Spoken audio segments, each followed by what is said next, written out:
नमस्कार दोस्तों। आज हम बात करने जा रहे हैं 10 मिनट एनालिसिस में गोकुल दास एक्सपोर्ट के लिए। गोकुल दास एक्सपोर्ट काफी फरमाइश आई थी और आज वो स्टॉक भागा भी था क्योंकि यूएस और इंडिया का कुछ ट्रेड डील होने वाले उसी रीजन की वजह से 8-9% भागा था, फिर वापस वो नीचे आ गया। लेकिन गोकुल दास एक्सपोर्ट जो काफी हद तक नीचे चला गया था ये टैरिफ न्यूज के अभी क्या करना है, क्या है वहां से वापस हम लोग बाय कर सकते हैं जो स्टॉक इतना गिर चुका है, क्या यहाँ से एक बड़ी तेजी ला सके। चलिए डिटेल में बात करते हैं। और आगे जाने से पहले गाइस आपके कोई भी क्वेश्चंस हो या कोई भी स्टॉक रिव्यू करना प्लीज कमेंट बॉक्स में जरूर डालिए। I answer each and every question. Again happy Diwali to everyone. हमारा जो हैप्पी दिवाली ऑफर www.ca-tapan.in में अभी भी लाइव है और आज रात को 8 बजे हम लोग मिल रहे हैं। एनबीएफसी का पूरा सेशन में हम लोग बात करने वाले कौन से स्टॉक्स अच्छे हैं। चलिए बात करते हैं गोकुल दास एक्सपोर्ट के लिए। वहाँ उनके लिंक मैं कमेंट बॉक्स में जरूर डालूंगा। सो अगर कोकलदास एक्सपोर्ट की हम लोग बात करें, देखिए ये जैसे हमें पता है कि स्टॉक काफी अच्छा भागा था। ऑलमोस्ट अगर आप 5 साल में देखो तो ये 71 रुपीज था, भाग के वो ऑलमोस्ट 1200 रुपये टच हुआ था और अभी वो काफी हद तक 800 रुपये के आसपास है। आज 820 के आसपास खड़ा है अभी। ये देखो ये टेक्सटाइल स्टॉक है, तो जो यूएस का जो टैरिफ लगा था 50%, इसके वजह से बड़ा इम्पैक्ट आया था। और इनिशियली स्टॉक ने परफॉर्मेंस भी अच्छा था, ये पी रेशियो ऑलमोस्ट 60 के ऊपर गया था, फिर वापस नीचे आके अभी स्टेबलाइज हुआ है 34। टेक्सटाइल कंपनी के लिए ये ऑलरेडी ज्यादा पी है। ओके, ये वैल्यूएशन हाई है। इवन अगर हम लोग प्राइस टू सेल्स भी अगर आप देखोगे, जो आप मार्केट कैप टू सेल्स वो भी काफी हद तक हाई है। टेक्सटाइल कंपनी में क्यों हाई है, क्यों ये भी देखो अभी 1.5 है।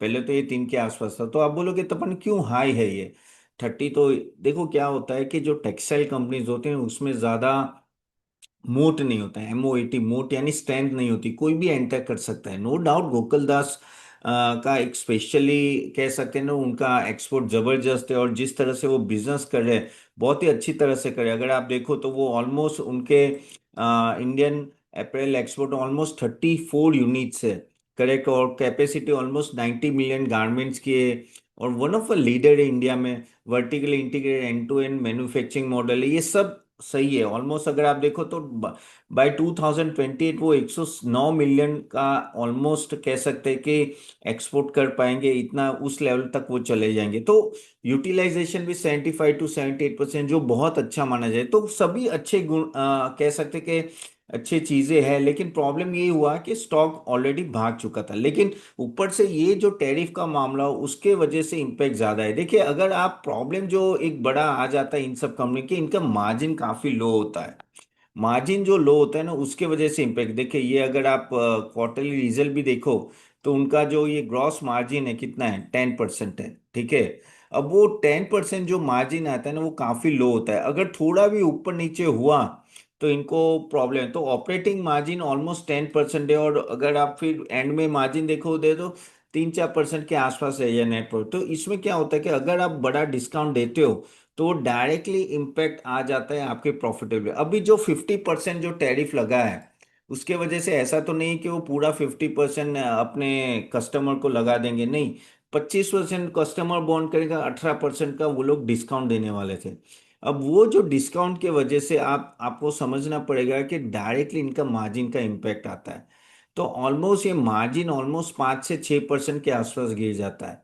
और बाद में जैसे जैसे ये टैरिफ का मामला ठंडा होगा तो ये वापस 8-9-10% पे जाएगा। अभी ये जो पंगा है वो एक इशू रहेगा इसके लिए। ओवरऑल अगर आप देखो तो ऐसा कोई प्रॉब्लम है, अगर आप प्रॉफिटेबिलिटी पॉइंट ऑफ व्यू देखोगे तो और सेल्स पॉइंट ऑफ व्यू तो 29% का सेल्स ग्रोथ है। और ये देखो कंपाउंड प्रॉफिट ग्रोथ सिर्फ 6% से बढ़े, पिछले 3 साल में बहुत कम से बढ़ा है।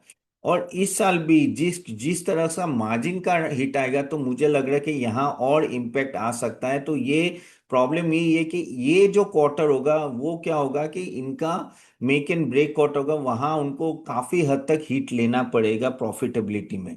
और इसलिए से ये स्टॉक ऑलमोस्ट देखना तो अगर अपने टॉप से ऑलमोस्ट अगर आप बात करें तो कितना गिरा हुआ है, ऑलमोस्ट 35% गिर चुका है, करेक्ट। तो अब बोलोगे तो अपन अभी करना क्या है, क्या लग रहा है इसमें। देखिए अपॉर्चुनिटी तो काफी बड़ी आ रही है, जैसे यूएस टैरिफ का अगर ये इश्यू रिजॉल्व होता है तो काफी हद तक इनको फायदा होगा। इवन इंडिया और यूके का भी डिले, इंडिया यूके का FTA ऑलमोस्ट 1 बिलियन का कह सके नई अपॉर्चुनिटी टेक्सटाइल इंडस्ट्री के लाएगा। इवन यूरोप का एफटी ऑलमोस्ट $2 बिलियन का एक्सपोर्ट ग्रोथ लाएगा ऑलमोस्ट। और यूएस का भी एक बड़ा ग्रोथ ला सकता है, लेकिन प्रॉब्लम यही है कि अभी जो हिट आएगा उससे ईपीएस कितना गिरेगा। तो ईपीएस का जैसे मैंने बोला कि अभी ईपीएस ऑलमोस्ट 9.7 से, अगर आप देखो मार्जिन कम होकर अगर 9 के आसपास जाए, तो इस साल इस क्वार्टर में क्या होगा कि पूरे साल की प्रॉफिटेबिलिटी वो नीचे ले जाएगा, और वही मेरी प्रॉब्लम है। ठीक है, आप बोलोगे नहीं तो अपन ये अगर नवंबर दिसंबर में अगर डील हो जाती है तो फायदा हो सकता है ना, तो हो सकता है। लेकिन प्रॉब्लम वही है कि किस लेवल तक कितना फायदा होगा। क्योंकि क्या होता है कि एक बार तो आपको ईपीएस में हिट लेना पड़ेगा। हाँ, उनकी जो सबसे कहते हैं ना बीटीपीएल है, जो बड़ा 1800 करोड़ का नया एक कह सकते हैं रेवेन्यू बिल्डअप कर बीटीपीएल ना, उनकी एक जो एक्वायर की कंपनी हुई है, उनकी भी मार्जिन अगर 6 से 7 से 13 से 14 होगा, लेकिन वो आगे जाके होगा, अभी नहीं होगा। तो वो चीज आपको थोड़ा इसमें ध्यान में रहना पड़ेगा। अभी दूसरा जो चीज मैंने आपको बोली, देखो मैं डायरेक्टली पॉइंट टू पॉइंट आपको बात कर रहा हूँ कि आपको पता चले कि अगर यहाँ एक जो दिक्कत जो मुझे दिख रही है वो है कि इसकी अभी भी ये जो है ना 35 पी, ये ऑन अ हायर साइड है। टेक्सटाइल इंडस्ट्री का इतना हाई नहीं होता है, टेक्सटाइल का नॉर्मली लोअर होता है। तो वो चीज इसके वजह से अभी भी आप कह नहीं सकते कि ये बहुत सस्ता स्टॉक है। And that is what you have to keep in mind. अगर आप देखो तो आप देखो कि पेज इंडस्ट्री का भी अगर आप देखोगे, इंडस्ट्री पी देखो तो 28 के आसपास है, अरविंद का 22 है, पर्ल ग्लोबल का 25 है। तो आपको उस तरह से देखना पड़ेगा कि अभी ऐसा नहीं कि ये बहुत सस्ता हो गया, ये अभी भी प्रीमियम में चल रहा है। तो यहां से क्या लग रहा है, यहां से ये लग रहा है कि अगर ये रेवेन्यू नीचे जाता है जो आपको इस क्वार्टरली रिजल्ट, तो ये प्रॉब्लम ये है, ये जो क्वार्टरली रिजल्ट का ये जो 900 करोड़ के आसपास का जो सेल्स होता है वो शायद नीचे जाएगा। अगर मैं लास्ट अगर आप सितंबर का देखो तो 929, तो ये नीचे जाएगा। अभी 70% वो एक्सपोर्ट करते हैं यूएस को। अभी 70% एक्सपोर्ट में से अगर समझ लो 50% भी अगर हिट हुआ है तो इनका अच्छा खासा हिट होगा। ठीक है, अब वो बोल रहे कि नहीं हमने तो डिस्काउंट दे दिया, तो उसका भी हिट लेंगे। तो ये रेवेन्यू गिरेगा प्लस आपका मार्जिन गिरेगा, वो मेरा टेंशन है। तो अगर आप सोच भी रहे हो कि भाई ये लेना चाहिए या नहीं लेना चाहिए, यहाँ मेरी दिक्कत यही है कि आपको एक बार तो प्रॉफिटेबिलिटी देखनी पड़ेगी ये क्वार्टर में कितना होगा। तो आप बोलेंगे नहीं नहीं तब तक तो स्टॉक भाग जाएगा। अरे भाई देखो, आप समझो आज स्टॉक भागेगा वो सेंटीमेंट की वजह से भागा, जैसे आज भी भागा वो ऑलमोस्ट 8-9% भागा, तो फिर वापस नहीं है। लेकिन ये बॉट अगर आप देखें तो प्राइस कितना है, इस महीने लोअर में ऑलमोस्ट 700 के आसपास गया था, तो अपने बॉटम से 15% ऊपर आया है। लेकिन जरूरी नहीं है कि ये सस्टेन के ये नीचे भी आ सके। जैसे मैंने बोला ना कि एक टाइम रहेगा जहां वो कॉन्सोलिडेट होके फिर वापस मार्जिन में इंक्रीमेंट आएगा, क्योंकि पूरा हिट आएगा, क्योंकि बड़ा रेवेन्यू हिट है। तो उसके वजह से थोड़े 1-2 क्वार्टर में इसमें इशू आ सकते हो, यही मेरी दिक्कत है। तो यहाँ आपको थोड़ा केयरफुली खेलना चाहिए। अगेन ये मेरी रीजनिंग है, जरूरी नहीं है कि मैं सही हूँ, लेकिन मेरे हिसाब से आई थिंक आप देखो, इतना कोई भी टेक्सटाइल कंपनीज पे इतनी जल्दी कूदने की जरूरत नहीं है। आपको कितना हीट है वो देखना चाहिए। बाय द वे, आगे जाने से पहले just to again disclaimer guys, यहाँ जो भी डिस्कशन हो रहा है जस्ट वो ये नॉलेज है, या कोई रिकमेंडेशंस नहीं है। और जो रिकमेंडेशन सही हम लोग www.catapan.in में देते हैं, जो हमारी वेबसाइट है। तो आप आशा करते हैं वो जरूर जाके देखें। और मैंने जैसे बोला दिवाली ऑफर चल रही है ऑलरेडी, तो आप जाके जरूर देखिए, उसका फायदा उठा सकते हैं। ओके, और आज शाम को जो अपना सेशन है वो भी अटेंड कीजिएगा एनबीएफसी का, उसमें भी आपको काफी नॉलेज मिलेगा। Coming back to textile companies guys, textile companies में आप आराम से, बहुत आई नो आज बहुत सारी कंपनियां भागी थी।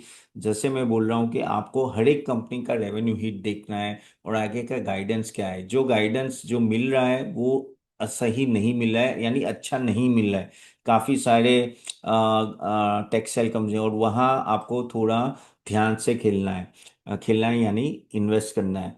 और आगे जाके किस तरह का रेवेन्यू ग्रोथ आ सकता है गोकुलदास में, तो मुझे लग रहा है कि अराउंड 10% के आसपास रेवेन्यू ग्रोथ आएगा 1-2 साल में। प्रॉफिटेबिलिटी ग्रोथ एक बार डीप होगी, फिर वापस एक जंप आएगा। ओके, फिर उस तरह से वापस जंप आएगा। यानी जैसे मैंने बोला 9 से अगर 5-6% जाता है, फिर वापस वो 9 से 10, 11, 12% मार्जिन जा सकता है। अभी आप बोलोगे क्या इस लेवल पे लेना चाहिए, इस लेवल पे मैंने जैसे बोला वेट कर लो, थोड़ा और 15-20% नीचे आता है या तो थोड़ा कॉन्सोलिडेट होता है, टाइम करेक्शन शायद मुझे ज़्यादा लग रहा है, फिर आप सोच सकते हो। कोई भागा नहीं जा रहा है stock, it will take some time. हाँ, जैसे ही नवंबर दिसंबर में सब डील फाइनल होता है, उसके बाद you can decide what to do with this stock. UK का भी अपॉर्चुनिटी होगा, यूरोप का अपॉर्चुनिटी, यूएस का, फिर आप सोचो डील अगर डिले हुआ तो और प्रॉब्लम आ सकती है। और यानी डील अभी भी फाइनल नहीं हुई, तो ये सब चीजें आपको ध्यान में रखना है। चले यहाँ तक रखते हैं, तो होप आपको ये सेशन अच्छा लगा, तो do like it and share it. आपके क्वेश्चन कमेंट बॉक्स में जरूर डालिए, हमारे वेबसाइट जरूर अटेंड कीजिएगा। एंड आज शाम को हम लोग का वेबिनार है, वो भी अटेंड कीजिएगा। ठीक है, चलिए हम लोग बहुत डीप डाइव करेंगे एनबीएफसी स्टॉक के लिए। सी यू देन, बाय बाय।